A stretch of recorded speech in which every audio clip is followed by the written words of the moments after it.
오늘은 심플하게 가라라는 제목으로 하나님 말씀 증거하도록 하겠습니다. 예수님은 두 가지로 말씀하셨습니다. 어떤 때는 모이라 그랬고 어떤 때는 가라 그랬고. 그래서 교회는 두 가지 스트럭처가 있습니다. 이 커밍 스트럭처가 있고 고잉 스트럭처. 모일 때도 있고 갈 때도 있고. 그러니까 모이는 게 중요하죠. 모여서 예배드리고 모여서 기도하고. 또 우리 교회는 가는 것에 익숙해진 교회입니다. 선교 가잖아요. 그러니까 선교 떠나게 되면 선교 가서 또 뭘 하죠? 또 다시 모이는 거 하죠. 예배, 기도 중심으로 또 선교를 합니다. 이렇게 선순환이 된다라는 거예요. 그래서 교회라는 것은 항상 이렇게 모였다 흩어졌다 하는 것들이 선순환이 이루어져야 된다라는 것입니다. 여기 재미있는 칭호가 나오는데 이게 모여 있을 때는 예수님이 제자들 이렇게 불렀어요. 디사이플, 제자라고 불렀어요. 그런데 1절을 보세요. 1절을 보면 예수께서 12 제자를 불러 모으사 그랬죠. 모을 때는 제자. 그 다음에 파송하고 난 다음에 이제 승리하고 돌아왔습니다. 10절을 보시면 사도들이 돌아와 이런 말이 나오죠. 여기서 처음으로 이름이 바뀌어요. 제자라고 부르다가 이제 사역 다 끝나고 돌아왔을 때는 사도라고 부릅니다. 아포슬이라고 불러요. 이게 차이점이 뭘까요? 이거 굳이 뭐 의미를 둔다 그러면은 보냄을 받고 난 다음에 달라졌다는 거죠. 보냄을 받고 난 다음에 더 깊어졌다는 거죠. 그래서 어떤 사람이 또 뭐 메시지화 시키는 사람이 있더라고요. 제자에서 사도로. 뭐 이렇게 틀린 건 같지는 않습니다. 분명히 칭호가 바뀌거든요. 언제 바뀌느냐? 이게 모여 있을 때 바뀌는 게 아니라 나갔다가 돌아왔을 때 비로소 사도라 칭하게 되더라. 이게 되게 중요하다는 것입니다. 그렇지만 이게 모이는 거를 우리가 무시해서는 안 된다는 것입니다. 이게 먼저 모여야 보낼 수 있는 거죠. 모이지 않고 어떻게 보낼 수 있겠습니까? 우리 홀리클럽이라고 있죠. 보면 하나님께서 인재를 모을 때 보면 이게 모임을 되게 중요시 여기는 것 같아요. 홀리클럽. 우리 찬송가 가운데 뭐 거의 100개 이상 만든 사람이 찰스 웨슬리. 그 형은 알잖아요. 그 존 웨슬리 감리교 창시자. 그 다음에 우리 뭐 장로교 쪽에도 영향을 미친 사람 조지 피필드. 영국에서 미국으로 넘어가서 엄청난 부흥 운동을 일으킨 사람입니다. 조지 피필드. 이 사람들이 홀리클럽 한 군데 모여 있었던 거 아시죠? 그래서 이런 말이 있습니다. 산삼은 여기저기 한 뿌리씩 나는 게 아니라고 몰려서 난다고. 그래서 참된 예배가 있고 기도가 있고 하나님의 능력이 임하는 그 모임에는요 인재들이 다 모여 있다라는 거예요. 오성과 한음이 한 마을에 살았다. 그 다음에 뭐 유성룡과 이순신이 같은 동네 출신이라면서요. 그 왜 그렇습니까? 이게 같이 모여 있을 때 역량이라는 것이 엄청나다는 것입니다. 저는 이 자리에 하나님의 능력에 사람들이 다 모여 있다고 생각을 합니다. 이제 10년, 20년 지나고 난 다음에 여러분들이 크나큰 변화를 일으키는 사람들이 사진을 잠깐만 찍어내야 돼. 단체 사진을. 여기 있었네? 이 사람이네? 그런 게 있다라는 거예요. 시편 87편 5절을 보니까 시온에 대하여 말하기를, 시온은 이제 예루살렘을 말하는 거죠. 거기 모인 사람들을 향해서 이렇게 얘기합니다. 이 사람 저 사람이 거기서 났다고 말하리니. 그러니까 그 자리에 모여있던 사람 가운데 모든 인자가 다 쏟아져 나왔다는 거예요. 이 사람 저 사람이 다 거기서 났다. 이게 모였을 때 능력이 된다는 것입니다. 또 이렇게 준비 시간에 같이 모여있던 사람들 그런 전우들이 실전에서도 훨씬 더 강하다 그러잖아요. 그래서 이렇게 모여서 준비하는 거 이 굉장히 중요하다는 것입니다. 그런데 이제는 주님이 그 모인 사람들을 가라고 얘기합니다. 오늘 1절부터 9절까지 내용인데 심플하게 가라, 단순하게 가라. 그리고 심플이라는 말이 무슨 뜻입니까? 심플 그러면은 다 버리라 그런 뜻이 아니죠. 심플하다, 단순하다라고 말할 때는 핵심을 붙들라 그런 뜻이죠. 핵심이 중요하다 그 말이지 뭐 핵심이 중요하다는 말 동의어가 심플하게 살라 그 얘기죠. 다 버리는 게 아니라 핵심은 붙들고 나머지 쓸데없는 것들은 버려도 된다. 뭐 그런 얘기라고 생각을 합니다. 여기서 다 버려도 되는데 버리지 못할 게 두 가지가 있죠. 능력과 권위. 그 1절 보시면 예수께서 12 제자를 불러 모으사 모든 귀신을 제어하며 병을 고치는 능력과 권위를 주시고. 능력과 권위의 차이점이 뭘까요? 능력이라는 것은 실제적인 힘이에요. 파워 또는 뭐 헬라어로 말하면 누나미스. 여기서 다이너마이트가 나왔다 그러잖아요. 실제적인 힘. 이거는 성령의 기름 부으심 그런 거죠. 귀신을 제어하고 병을 고치고 복음을 증거할 때의 능력.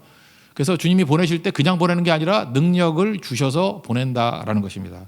그럼 그 다음에 내용이 뭐예요? 그 권위는 뭘까요? 권위라는 것은 합법성이에요. 자격을 주는 거예요. 자격과 합법성. 그 옷을 입혀주는 합법성. 검사도 이렇게 무력을 쓰죠. 사람들 막 잡아가고 그러잖아요. 조폭도 무력을 쓰죠. 근데 검사의 힘과 조폭의 힘의 차이점이 뭐죠? 검사는 국가 권력을 가지고 하는 거고 조폭은 지멋대로 하는 거죠. 그래서 한 사람은 합법적인 거고 한 사람은 불법적인 거죠. 그러니까 하나님께서 우리를 보낼 때 그냥 가서 일하라 그러지 않고 능력 있다고 다 하는 게 아니잖아요. 내가 너를 보낸다라고 하는 합법성. 그래서 사도라는 말 뜻이 보내심을 입었다 그런 뜻이거든요. 주께서 우리를 인정해 주시고 실증해 주시는 겁니다. 그러니까 예를 들어서 뭐 귀신 들린 사람들, 막 악한 영들도 역사를 가지고 막 능력을 행할 수 있죠. 그러니까 능력만 있다가 되는 게 아니죠. 주님이 보낸 사람이 돼야 되잖아요. 뭐 제가 볼 때 뭐 이단 같은 데도 보면 그 나름대로 능력이 있잖아요. 능력이 없으면 그렇게 어떻게 사람들을 모아요. 능력은 있죠. 근데 뭐가 없죠? 권위가 없어요. 하나님이 맡긴 적이 없어요. 가짜들이죠. 도둑들이죠. 그런 거죠. 그래서 능력과 권위를 주신다. 능력 갖고 다 되는 게 아니라 항상 주님이 위임해 주시는 거. 예, 그래서 위임해 주시고 보내게 된다라는 것입니다.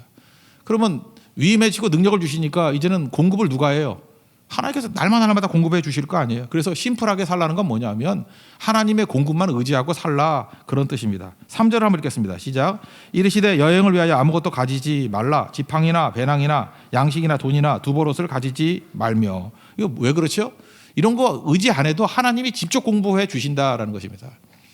70년대, 80년대까지만 해도 그래요. 제가 대학 다닐 때까지만 해도 거지 전도여행 뭐 이런 게 있었어요. 거지 전도여행. 전도여행을 떠나는데 돈 안 갖고 가는 거예요. 그런데도 불구하고 애들이 또 숨겨놨어요. 뭐 양말 속에 숨겨놓고. 하여튼 뭐 그런데 진짜 일단 겉으로는 돈이 없이 가거든요. 진짜 없이 가는 애들도 많았어요. 돈 없이 가면 특징이 뭔지 아십니까? 훨씬 겸손해져요. 저는 그때 경험했어요. 이게 돈이라는 게 우리를 교만하게 만드는 거구나. 돈이 있으면 든든하죠. 그게 우리를 묘하게 교만하게 만들고, 또 하나가 우리를 하여금 기도하게 만들어요. 돈 없으면. 정말 기도 엄청나게 하는 것 같아요. 왜냐하면 매일매일 어디 잘 때 찾아가야 돼. 주로 교회에서 많이 잤는데 교회 찾아다녀야 되고, 또 먹을 거 그때는 인심이 좋아서 많이 줬습니다. 먹을 거도. 그렇지만 보장된 건 아니잖아요. 돈 있으면 사 먹으면 되지만 이거 누가 줘야 되잖아요.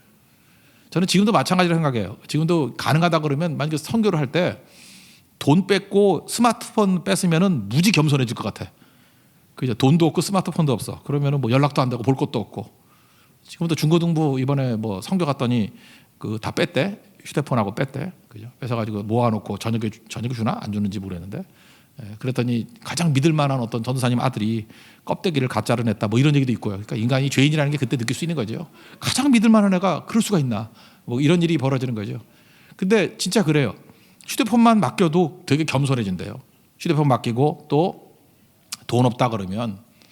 그래서 여러분 선교를 할 때 중요한 게 뭐냐면 돈으로 선교하는 거 아니에요.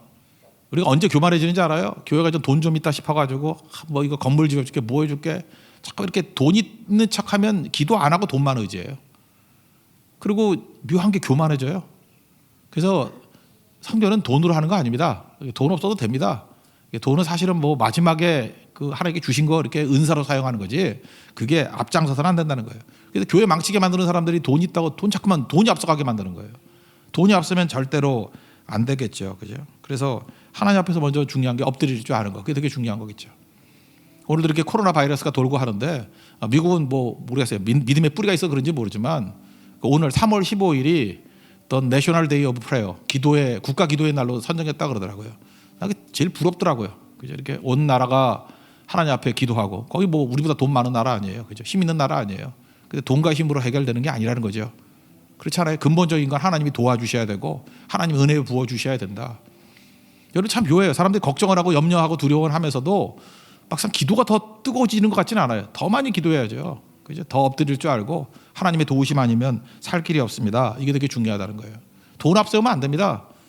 우리 사도행전 3장 6절을 보세요. 그 안진뱅이 만났을 때 은과 금은 내게 없거니와 내게 있는 것을 내게 주노니 곧 나사렛 예수 그리스도의 이름으로 일어나 걸으라. 즉 교회가 점점 은과 금은 있게 되는데 나사렛 예수 그리스도의 이름의 능력을 잃어버린 거 아닙니까? 그렇다 그러면 이게 뭐가 중요한 거죠? 하나님 앞에서 이렇게 능력 받는 게 훨씬 더 중요하다는 것입니다. 그래서 하나님의 공급을 의지하고 엉뚱한 거 의지하지 말라. 이게 되게 중요하다는 것입니다. 그리고 또 하나는 4절 한번 읽어봅시다. 4절 시작. 어느 집에 들어가든지 거기서 머물다가 거기서 떠나라. 이게 무슨 얘기죠? 여기 다른 성경에 보면 합당한 자라 그랬어요. The worthy person, 합당한 자, 헌신된 사람, 그런 뜻이죠. 이게 무슨 뜻이냐면은 어느 집에 갔더니 이 집이 좀 불편해. 그럼 또 딴 집 가려고 이러지 말라는 거예요. 하나님이 그냥 가자마자 정해준 집 그냥 거기 머무르라는 거예요.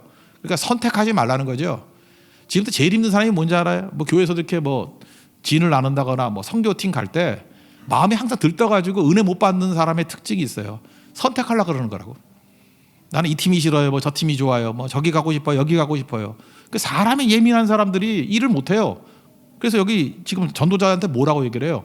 어느 집에 가든 첫 집에 들어가면 편하든 좋든 선택하지 말고 그 집에 눌러붙어 있어라. 선택하지 말라는 거예요. 그래서 저도 선교 같은 데 가면은 뭐 웬만한 숙소 하나 정해놓으면 안 옮기려고 그래요. 뭐 불편하더라도 참아라. 뭐 그래봐야 뭐 며칠 되냐. 그게 원리인 것 같아요. 원리. 그러지 않으면 어려워지죠. 그게 또 다른 말로 하면 뭐죠? 인맥 동원하지 말라 이런 거예요. 지도 보면 이렇게 크게 성장 못하는 사람의 특징이 있어요. 이렇게 뭐 팀을 나눠놓으면은 그 팔로우들이 아니라 리더가 나 저 사람 없이는 안 된다고, 저 사람 뭐 내가 양육해야 된다고, 사람이 너무 이렇게 매달리는 사람이 있어요. 그러면은 나중에 지나놓고 봐요. 그 사람 때문에 일이 안 될 때가 되게 많아요. 이번에 진짜 다 섞었죠. 다 섞어서 보니까 유익도 있죠. 저 사람에게 저런 강점이 있었네. 처음에는 뭐 사먹사먹해 보이지만 야 진짜 작년보다 훨씬 더 나은 팀이 되었구나. 뭐 이런 거를 느끼게 된다는 것입니다. 그러니까 자기 사람 데리고 돌아다니지 말라는 거예요. 그게 나쁘다는 것입니다. 그래서 선교자의 자세는 바로 이런 거예요. 사람에게 대해서 너무 예민하지 말라. 그게 어리다는 뜻이에요. 그럼 성장 못해요. 하나님께서 필요하니까 우리 붙여주신 거죠. 제가 잘 아는 어떤 목사님이 계시는데 그 목사님이 꽤 된 얘기예요. 그 후쿠오카에 일본 후쿠오카 일본 선교에 굉장히 뜨거운 마음이 계신 분이에요. 근데 일본에 가서 후쿠오카에 가깝죠. 후쿠오카에 갔다고 가서 이제 거기서 이제 집회를 하시는데 이제 가정집에 이렇게 묵게 됐답니다. 근데 어떤 장로님이라 그런 집에 묵게 됐대요. 근데 기분이 이상하더라는 거예요. 그죠? 분위기가 좀 살벌해 보이고 뭔가 범상치 않은 분. 그러니까 나중에 알고 봤더니 그 야마구치파라고 야쿠자 출신의 장로님이에요. 저도 야쿠자 출신의 그 오토바이 타고 다니는 분하고 많이 다녔었는데 뭐가 좀 달라요, 달라기는. 그분은 혼혈이었고 이분은 야쿠자 출신의 그 야마구치파. 우리는 뭐 잘 모르지만 야마구치파가 멤버가 20만 명이에요. 조폭이 야쿠자가 20만 명. 이 뿌리가 교토인데 거기서 이제 직계가 90명이래요. 그래서 그 교토 출신이래요. 우리도 보면 뭐 조폭 어디 지방 있잖아요, 그죠? 뭐 말하고 싶은데 뭐 몰라요, 그거? 뭐 군산파 그러면 되게 무섭고 목포파 그러면 무섭잖아요. 그런데 뭐 그런 식으로 이 교토가 또 무서운 데래요. 교토파 90명 직계. 거기 리더였대요. 교토 야쿠자 리더였대요. 그런 장로님이에요. 범상치가 않잖아요. 그래서 야 이거 집회하러 왔다가 이거 인상도 이상하고 영이 눌린다 막 이런 느낌이 있어가지고 이제 기도하고 가정 예배 드리면서 가족들 위해서 기도해 준다 그랬더니 그 부부만 있는 게 아니라 자녀가 둘이 있다 그러는데 그 딸이 하나 오더래요. 그 딸이 오길래 기도해 준다 했더니 이 딸이 또 보통 딸이 아니에요. 야쿠자의 딸이니 뭐 보통이겠어요, 그죠? 뭐 하카타역 나가서 뭐 텐진역 나가서 뭐 노방전도 막 한대요. 열매는 없지만 하여튼 무지하게 전도한대요. 근데 원래는 자기 오빠하고 같이 했는데 오빠는 미국으로 가가지고 지금 사관학교 다니고 있다고. 그래서 그 오빠 놓고도 기도하고 없지만 같이 한참 기도를 했는데 나중에 보니까 그 오빠가 누구냐 하면 다니엘 킴이라고. 선교사가 있다. 젊은이 목회 많이 하는 분 있어요, 그죠? 다니엘 킴. 그죠? 철인이라는 책도 쓰고 뭐 요즘에 뭐 많이 사역하시는 분 있어요. 그때 느꼈던 게 그거였다라는 거예요. 그죠? 내가 그 집 떠났으면 어떻게 할 뻔냐고.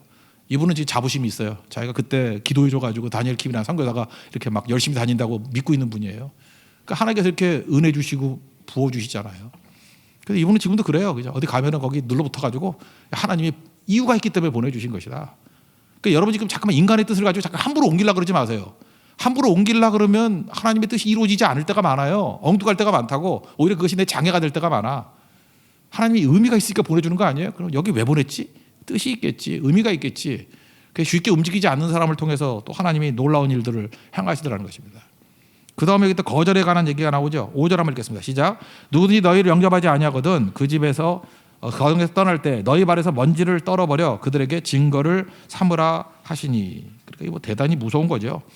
거절의 영. 그러면 거절의 증거를 남기라는 거예요. 먼지 털고 나오면은 뭐 하나님 놔두지 않는다 이런 거죠.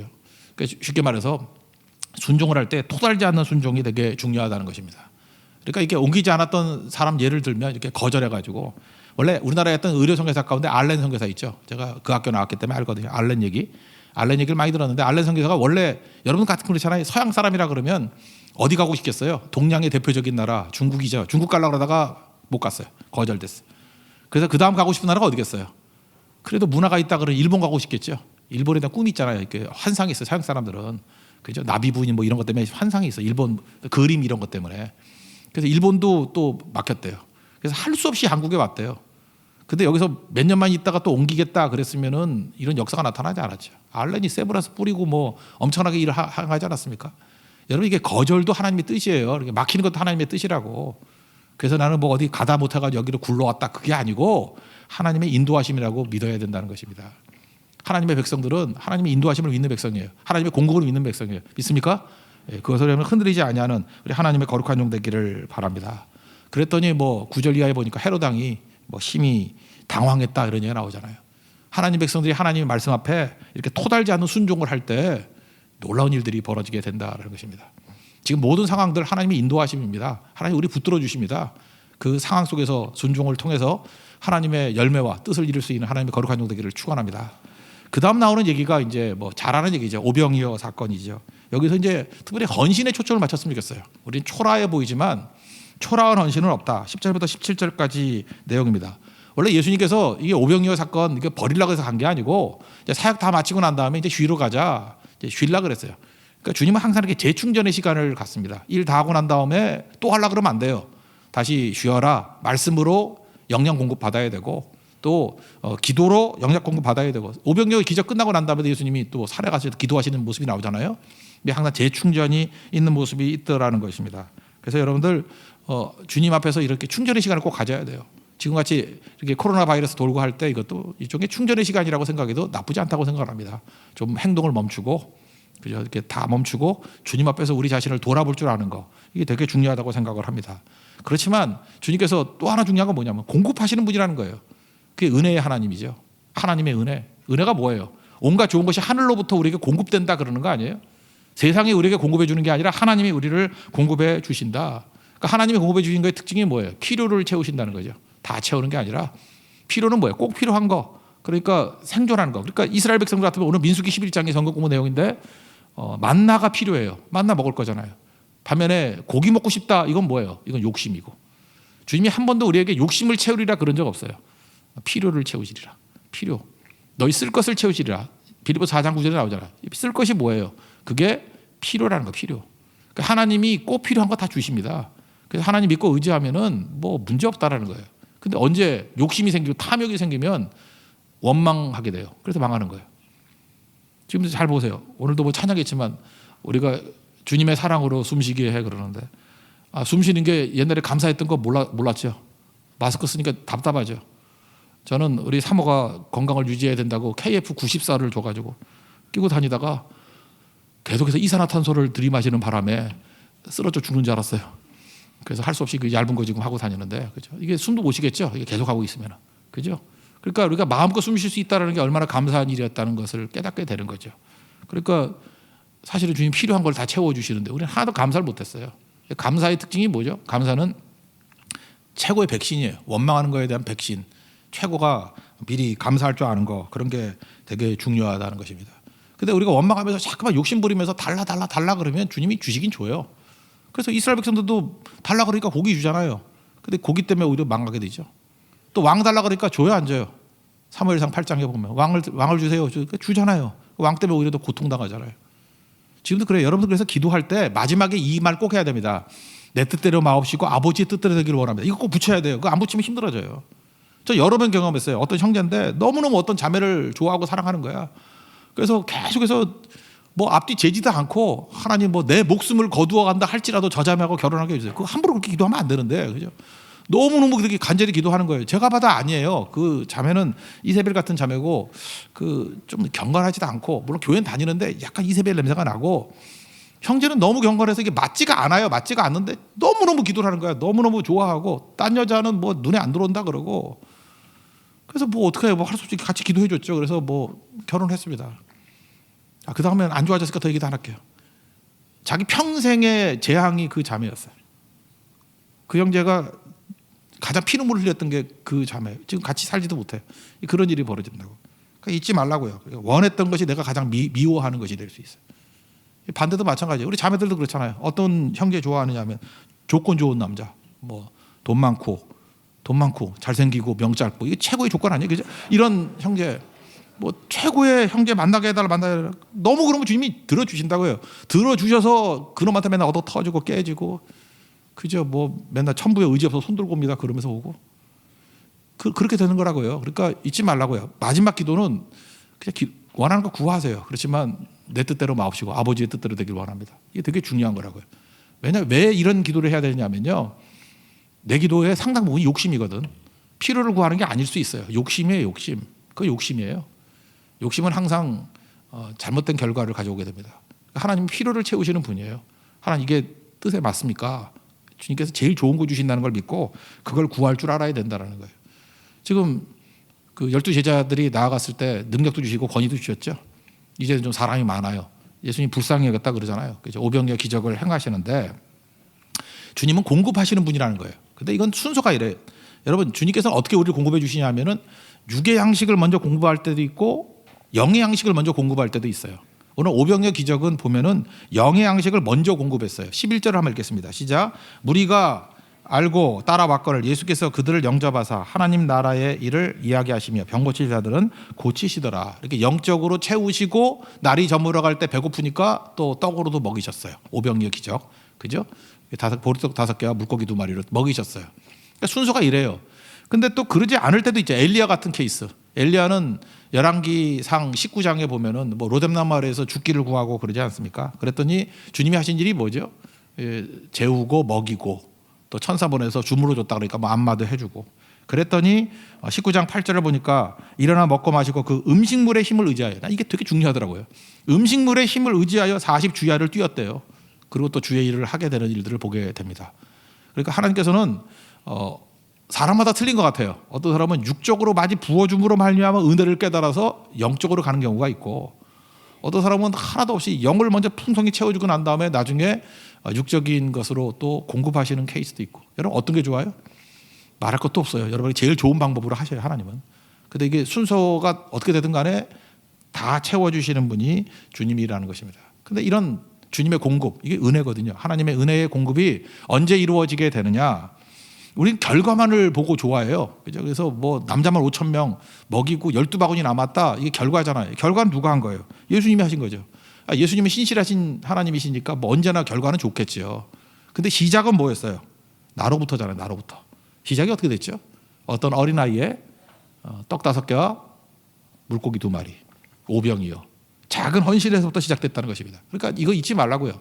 모든 기적과 모든 풍성한 결과는 헌신이에요, 헌신. 어떤 상황이든지 우리의 헌신이 있어야만 이런 능력이 나타나게 된다라는 것입니다. 근데 우리는 헌신 그러면은 좀 그럴듯한 헌신을 하고 싶어 해요. 그죠? 그렇게 초라한 헌신 그러면 이게 말이 되느냐? 그리고 제가 제일 좋아하는 말이 이거거든요. 최고의 하나님께 최고의 것을 제 모토였어요. 최고의 하나님께 최고의 것을. 근데 이제 인생 살다 보니까 주님이 그것만 좋아하는 게 아니에요. 지극히 작은 헌신. 아무것도 아닌 것 같은데 그저 피곤할 때 일어나 가지고 한 번 더 말씀 증거하는 거. 어떤 때는 내가 손해 보는 것 같이 보여도 입 다물고 한 번 참아주는 거. 그런 거. 그 작은 헌신이잖아요. 그 초라하잖아요. 그게 뭐 별거예요. 어떤 뭐 사람마다 말하기에 따라 틀리겠지만 마지못해 하는 것 같이 보일 수도 있고. 근데 주님께서 그걸 시작으로 하시더라고요. 그거를. 아무것도 아닌데 그걸 시작으로. 어떤 때는 어떤 선교사님이 고통을 당하는데 그 사모님이 너무 힘들어하는 것 같아요. 그래서 사모님 도와주다 보니까 작은 헌신이잖아요. 그 작은 헌신이 시작된 게 사역이 자꾸만 커지기 시작하더라고. 그래서 그게 미니스트리가 되더라고. 그 작은 헌신, 초라해 보이지만 그게 작은 게 아니에요. 그게 오병이어예요. 그래서 하나님 앞에서 여러분들 어떤 작은 것이라 할지라도 그거 헛된 거로 여기지 마십시오. 분명히 주님께서 필요하니까 우리에게 주시는 거라는 거예요. 그러면 하나님께서 어떻게 일하시는지 그거를 알게 되죠. 우리 요한복음 2장에도 보니까 그 물로 포도주 만드는 사건 나오잖아요. 그때 사실은 그 하인들에게 주신 최고의 은혜는 뭐였을까요? 물 떠온 하인들은 알더라. 그 기적의 현장을 보고 감격스러웠겠죠. 여기 오병이어 기적에서도 누가 제일 기뻤을까요? 떡 많이 먹은 사람? 첫 번째 먹은 사람? 나눠준 사람? 아니라고 생각해요. 저는 어린아이라고 생각해요. 내 작은 도시락이 이렇게도 쓰임받을 수 있겠구나. 이 이름 모르는 아이지만 이 아이 평생 이게 감격 아니었겠어요? 내 도시락이 그저 사복음서에 다 나오는 대표적인 기적이 되었고 5,000명 먹이고 12명 남는 대대의 복음 중에 복음에 포함된 그 내용이었다. 그게 내 헌신으로부터 시작됐다. 그 감격 아니겠어요? 그러면 여러분들 지극히 작은 일에 헌신할 줄 알고 또 충성할 수 있는 우리 하나님의 거룩한 백성 되기를 바랍니다. 지금까지 이렇게 어려울 때 더 기도하시고요. 더 예배 귀중하게 여기시고 그럴 때 하나님께서 그거 귀하게 여기신다는 거예요. 그러니까 작은 소리도 크게 반응하십시오. 그러면 된다는 거예요. 제가 어떤 그 아내 따라 다니다가 예수 믿게 된 어떤 남자분 얘기를 들었어요. 그랬더니 이분이 처음에 어떻게 해서 교회 등록하고 예수 믿게 됐냐 그랬더니 자기 아내 때문에 억지로 나왔대요. 하도 소원이라 그래가지고 나이가 들면서 이제 밥 얻어먹기 힘들 거다 이런 생각이 들어서 말 좀 들어야겠다 그래서 교회를 나왔대요. 나왔는데 오영리 설교하더라는 게 기분 되게 나빴대요. 모든 사람이 죄인이다. 되게 신경 쓰이더래요. 내가 왜 죄인이야? 그 생각만 하다 집에 갔대요. 내가 왜 죄인이야? 죄인이면 네가 죄인이지 왜 내가 죄인이야? 뭐 이러면서 기분 되게 나빴대요. 그 다음 주도 억지로 끌려왔답니다. 그래서 기분 나빠가지고 좀 뒤쪽에 앉았대요. 뒤쪽에 그래서 왼쪽에 앉았더니 또 그날 성경이 그거다라는 거예요, 그죠? 뭐 구원받은 자는 오른쪽에 뭐 양 얘기하면서 뭐 버림받은 양은 뭐 왼쪽에. 그것도 자기 보니까 왼쪽에 있더래. 기분 되게 나쁘다 진짜. 그냥 이게 내가 앉았다고 날 따라다니면서 일어나. 그래서 그 다음에 기둥 뒤에 심었대죠. 기둥 뒤에 예배 안 보이려고. 그랬더니 설교 내용이 창세기 설교더래요. 아담아 내가 어디 있느냐 그러면서 숙무자를 찾고 계시는 하나님. 그래서 자기가 도망칠 데가 없다는 걸 깨달았대요. 죄인이라는 거에 부딪히고, 그죠? 오른쪽 왼쪽 구원받은 그 갈라짐에 대해서 충격받고, 이제 숨으려고 그랬더니 아담아 어디 있냐 그러면서 숨어 있는 것까지 찾아내니 이건 분명히 하나님이 살아계신 거라고. 그래서 그거에 반응해서 영접하게 됐다라는 얘기인데 의미가 있죠. 이분도 이게 믿음이라고 생각해요. 이거 웃을 일이 아니고 이게 믿음이에요. 왜 그렇죠? 일단 반응하잖아요. 작은 헌신, 작은 반응. 하나님께서 그걸 사용하셔서 놀라운 일들을 이루신다라는 것입니다. 지금 뭐 시국이 쉽지도 않고, 그죠? 전염병 때문에 많이 위축되고 있는 이 상황 속에서도 우리가 잊지 말고 작은 기도, 작은 헌신, 어떻게 보면 이게 초라해 보이는 그런 것들이 하나님 나라의 놀라운 일들을 이룰 수 있다는 것입니다. 주가 일하십니다. 믿습니까? 이 전염병도 이기게 만드시고 또 우리의 길도 열어주실 것이고 이것이 분명히 유익이 돼서 더 탄탄한 믿음 안에 서게 될 것입니다. 결국 우리가 뭐 사회적 거리두기, 손 씻기 이것도 중요한 거죠. 그러나 그것이 우리를 지키는 게 아니고 하나님이 우리를 지켜주십니다. 우리 하나님 믿고 주의 은혜 가운데 설 수 있는 하나님의 거룩한 종 되기를 축원합니다. 자리에서 일어나겠습니다. 날이 저물어 갈 때 찬양하겠습니다. 주가 일하시네.